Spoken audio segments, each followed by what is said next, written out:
industry that needs a certain kind of volume, like hotels, and at the same time still cater to the unique boutique requirements of some cafes and restaurants.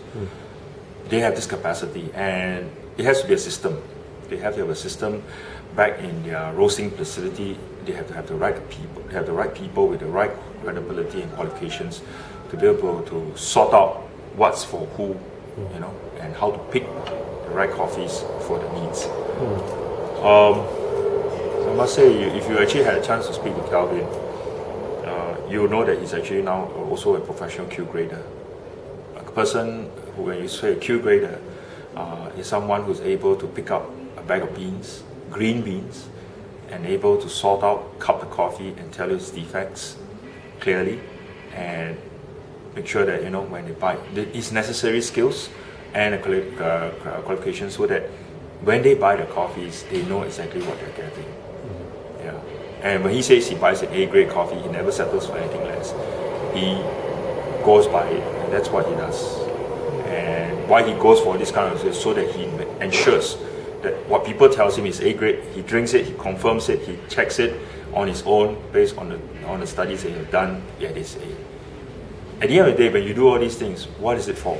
It's so that your consumer at the end of the day gets what they paid for, and that gets what we promised to deliver, which is important. Interesting. So what is the concept and the philosophy of Coffex really? Because you are a coffee roasting company. You roast the coffee for quality. Is that correct? Yeah. I think what we do, the company's philosophy is that we simply say providing better coffee, a better cup. Okay. We will not say that we are the best. We will just say we are able to provide a better cup. Whatever you want, whatever you need, the company goes right down from the source, from how they buy the coffees, to how they blend the coffees, doing the roasting, thus the transportation delivery, to the point of even ensuring that you put the coffee through the grinders and how it comes out end to end. You actually get a better cup compared to what you're currently having already. So this is what we're able to do. What's the difference between Coffex and guys like Spinelli, who are also claimed to be a boutique gourmet coffee company? Yes, they also roast the coffee as well. I know Ross Bright very well, the master roaster. Now, he does buy quite a bit of interesting coffees, but he's very focused on providing to his chain, Spinelli chain, because they need to make sure that the chain has always something to new to sell or interesting flavors to work with.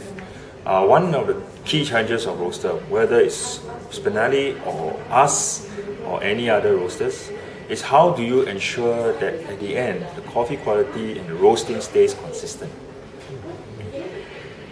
One secret that you might not have heard, but I'll tell you right now.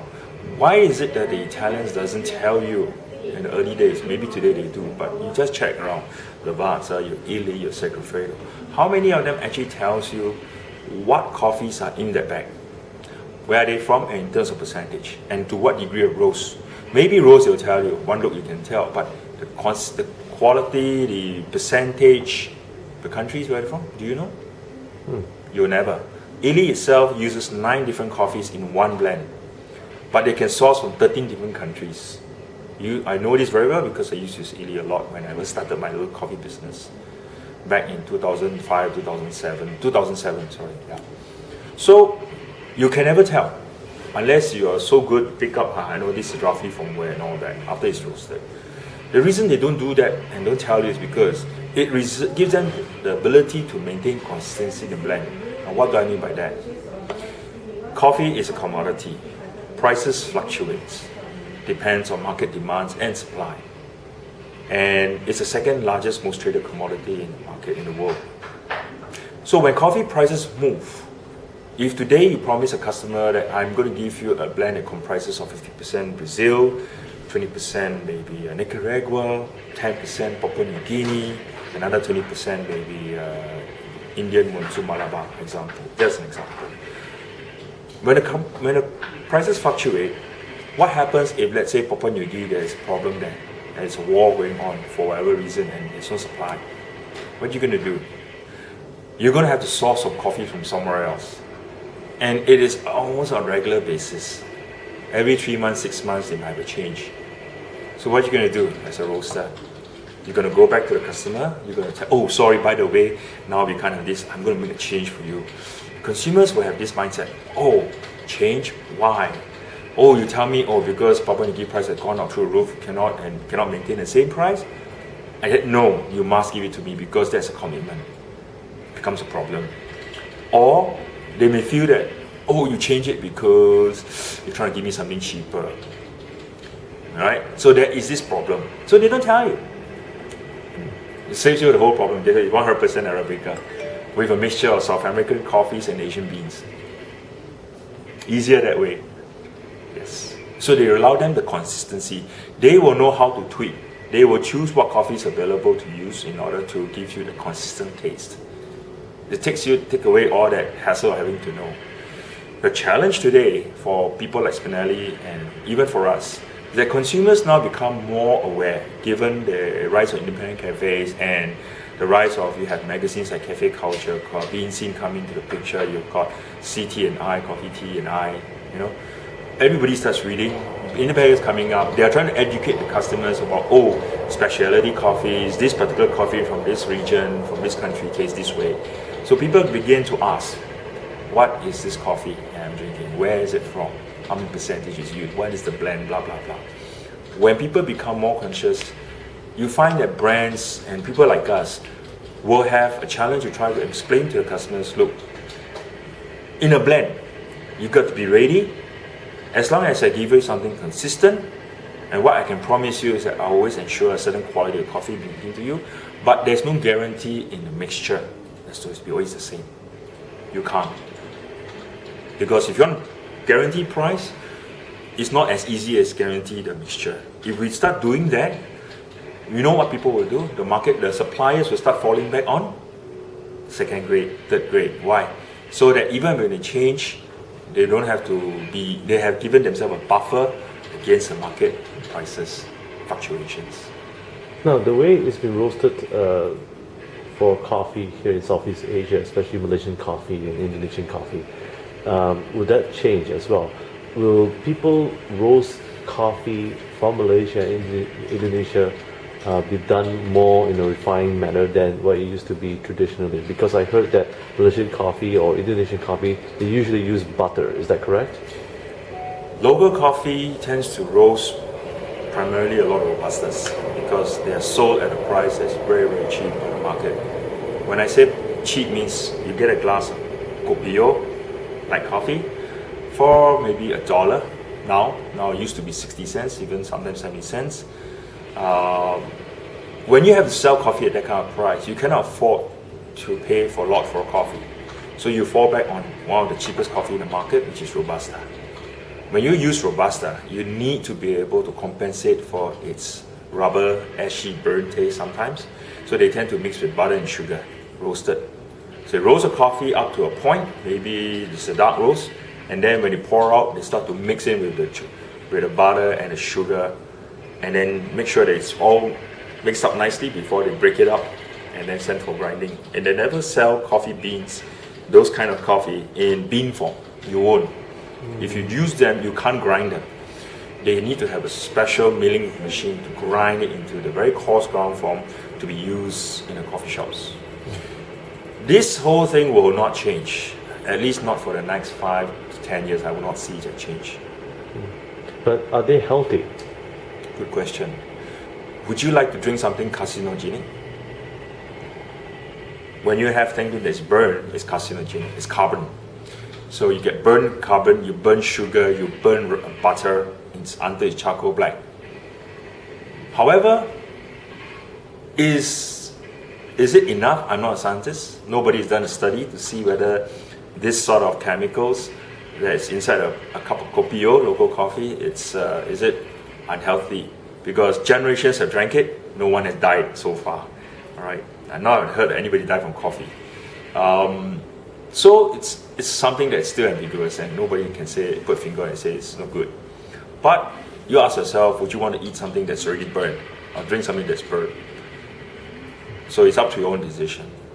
Now about the philosophy of Cofex moving forward, where is Cofex going to right now? And of course, in regards to in terms of how is it going to be marketed and the way the strategies is moving towards, and also with social networks, it's becoming a key platform for many businesses as well.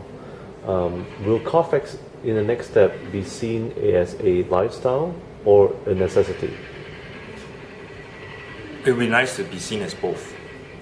I think what Cofex has done for the last few years, since the owners took over in 1996-97 from Malaysia, they are Malaysian owners now. We used to be operated by Australians in 1959, started then. And 1996, the company was bought over by a Malaysian owner. And the family name is NGOW now. Since then, they have been striding forward to try to bring this brand of coffee into the Asia market in a big way. So they have successfully done so since 1996 to today. 75% of the hotel market share from 4 to 5-star hotels in Malaysia uses Cofex for the daily beverages. Singapore is starting up, getting more momentum. A lot of cafes are using us, and restaurants. Australia, we have a $25 million Aussie turnover a year.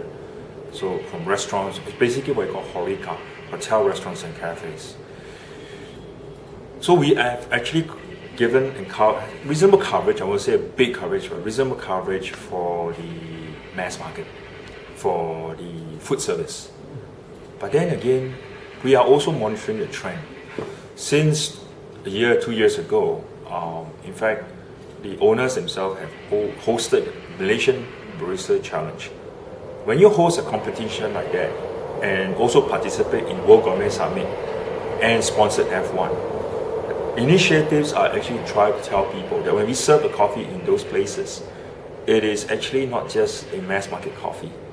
Because those places are more discerning, they have more discerning people who really needs to know what they're drinking and pay attention to what they're eating. Okay, so this is where we can get to showcase our boutique side of our offering. So Australia was actually a driving point as well. A lot of restaurants over there, cafes have all gone. They are about 3 or 4 years ahead of us in terms of coffee industry. The consumption are much higher than us. They started on a path of what we call boutique, single origin coffees, starting to sell just maybe from Ethiopian Yugoslavia, Hara coffees, or maybe Nicaragua, just particular region, or some micro lots and that kind of stuff, and starting to educate. So, Cofex over there has already started to even say, well, there's this brand, a blend that you can use for your house blend, but we also offer single origin coffees, specialty grade, which you can use to serve for a more discerning guest who just wants to taste something interesting for the day. So they've really done that for quite a bit of time. Yes. So we're meeting, I would say, to answer your question, we are meeting both markets quite nicely. Moving forward, we will continue to observe the trend. And what we need to understand is the single origin markets, the specialty coffee, they don't give you a very high volume of business. If I were to ask you as a plain person, would you drink a Ethiopian Yugoslavia, or maybe a Monsoon Malabar, or maybe a Tanzania, Uganda, or maybe a Papua New Guinea particular coffee every day? You would not. You just, can I just have my regular cup of cappuccino, or maybe a cafe latte? And that's what you want. Then actually we will have to create a blend to suit the kind of coffee. So this market is still small, but it's interesting and makes a lot of noise that a lot of us should and would not want to ignore. You ignore it at your own peril. Now, speaking about the education of coffee itself and demand, the coffee market in terms of prices, how do you balance between meeting the issue on price? Because you have two schools of thought, and one is why is it coffee is so expensive? Can't they make it affordable? And why is it coffee is is cheap, but the quality is not good. So, how do you balance and educate the public? And do you think the public is ready to be educated? Yes, here, especially in Asia. Do you see Asia? Do you think Asians are able to think?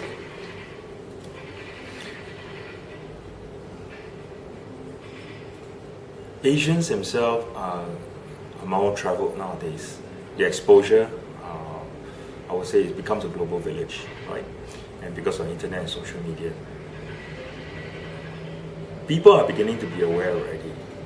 Question is whether are they willing to pay for quality? Do they understand what is quality? Which is, I think, when it comes to education, this is what we hope to send out and what we hope to impart. Why do you pay so much for a cup of coffee? Let's say if you go to a cafe chain and the person says, okay, this coffee costs you $7 for a cup. I would say, why would it cost me $7 for this cup of coffee when I could pay 70 cents for a cup of coffee at a local coffee shop? I'm getting my caffeine. What's so special about the $7? Okay. So I've been trying to answer this question in my education and to the public through my courses with AFC and even on my own when I conduct barista certifications.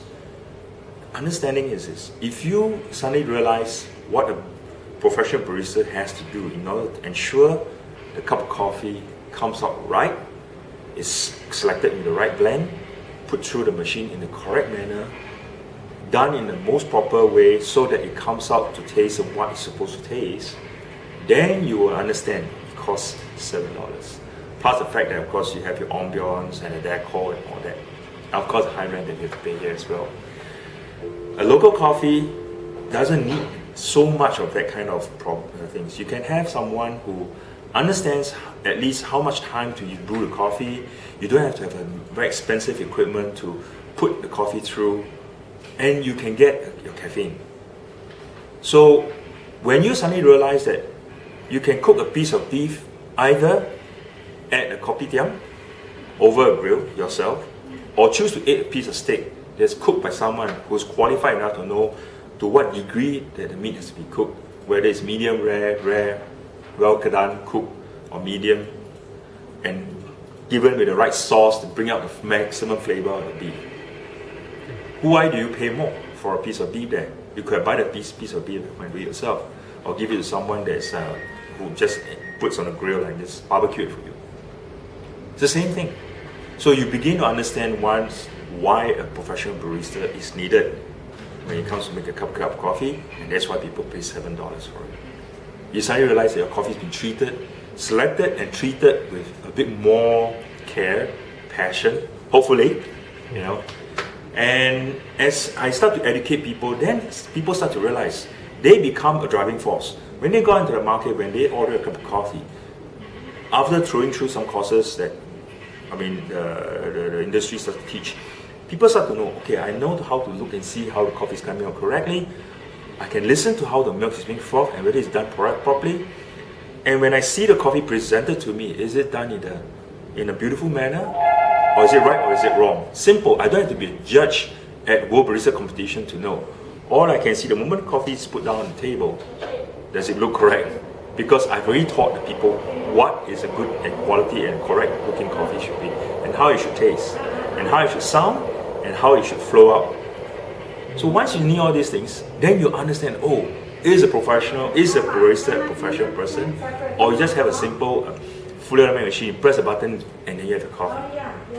So, does the quality of coffee, does it affect by the way it's been made, or by the barista, or is it by the machine itself?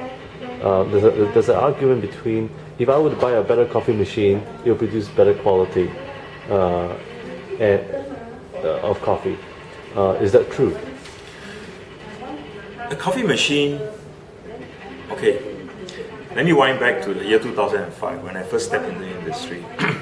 I thought fully automatic machine is the best machine and best invention ever made, because I knew that it was so difficult. There's a lot much passion involved in trying to just getting the coffee right. So artisanals, professional baristas my colleagues in the industry tell me, look, floating machine, a fully automatic machine can give you a very consistent cup. That means once you tweak it correctly, it should give you a good coffee, 7, 8 upon 10, consistently. But it can never give you that 9 or 10 out of 10 for a cup of coffee. But with a barista, you can achieve it. Alright? But with a traditional machine with a barista, if he's not well trained, if he doesn't know what's going on, you can also get a 1 or 2 out of 10 for a cup of coffee. So the equation that we used to use was when we tell the people what's a good cup of coffee. A good cup of coffee is 50% barista, 25% coffee machine, and 20% coffee, the quality of the coffee. So without a good barista, it doesn't matter how good your rest of the stuff is, it will just be mediocre.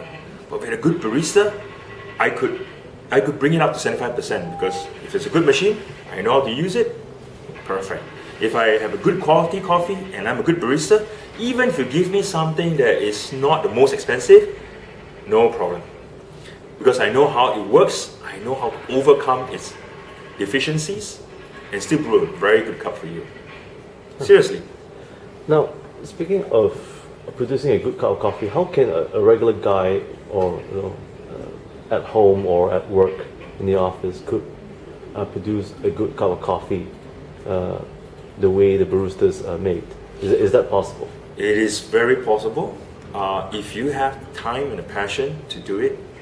And actually, it's not that difficult. Once you learn the basics and practice a little bit enough, because your passion will drive you to want to play with it, after a while, it is a cinch. You just need to make sure you have your beans, your machine, and your grind. Small little one-group machine. Typically, I would say if you start paying close to $1,000 and above, you should have something reasonable. Less than 1,000, I would say it's a bit difficult to get something of quality. Oh, is that right? Okay. So what does this particular coffee machine need to possess in order to engage proper processes of making a good coffee? Your grinder has to be able to give you and grind a very particular size needed for espresso. Your machine itself preferably have a little bit more metal parts, especially in the brewing head, where you maintain a consistent temperature. It has to have a strong enough pump to give you the necessary pressure. People say some fully automated machines will tell you it's 14 bars of pressure, which is very high. It can grade up to 14 bars. On average, you need 9 bars of water pressure to go through the coffee grounds. Okay. Your heating element, your boilers, has to be long-lasting and able to maintain the temperature needed for the water to extract your coffee properly. Your grind, your machine, the pump, right, and the temperature setting. Once all these things are in place, I can assure you it's a joy to make a cup of coffee at home. Especially in the morning, provided you're disciplined enough, wake up early, brush your tooth, go there, enjoy the smell of fresh ground coffee in the morning in your home, brew it, grind it, listen to the noise, see how the coffee comes out like a beautiful honey cream, what we call Italians call it coda della topo, or tail of a mouse kind of flow, and then you see it trickle down the honey into your cup, stop at 25-30 seconds for a beautiful espresso, then do your nice little milk. It is something that you just look forward to every morning.